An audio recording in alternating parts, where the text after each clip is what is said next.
Wishtree by Katherine Applegate. Chapter 7. I'm not just a tree, by the way.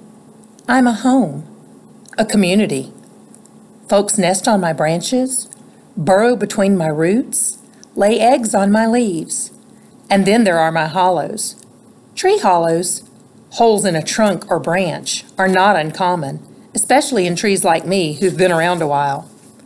Hollows can be small enough for tiny salt and pepper chickadees or a family of deer mice, or they can be quite large, big enough for an open-minded bear.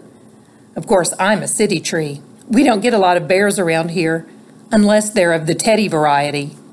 But I've hosted more than my share of raccoons, foxes, skunks, possums, and mice. One year I was home to a lovely and exceedingly polite porcupine family. I've even sheltered a person. Long story. I have lots of those stored up the way a squirrel hoards acorns. Hollows happen for many reasons: woodpeckers, fallen branches, lightning, disease, burrowing insects. In my case, I have 3 hollows. 2 medium-sized ones were made by woodpeckers. The largest one happened when I was quite young. I lost a large branch that was weakened by wet snow during a nor'easter.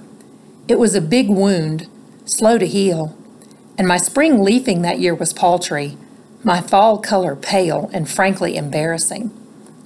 But eventually the hole healed, widened with the help of insects, and now, about 4 feet off the ground, I have a deep oval hollow.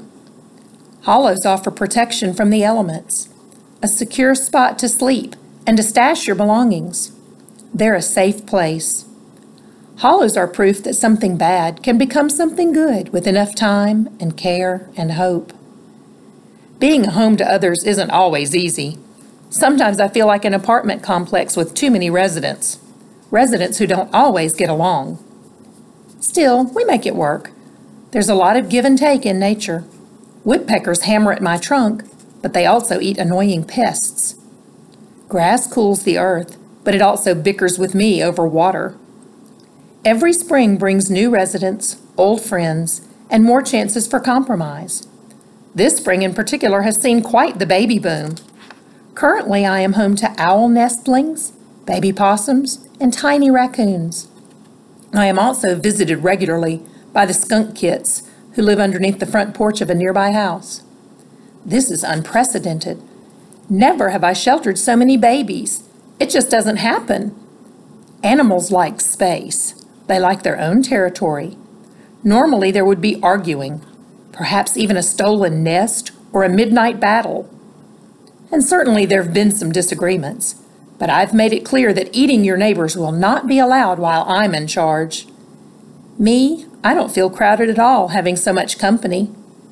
Making others feel safe is a fine way to spend your days.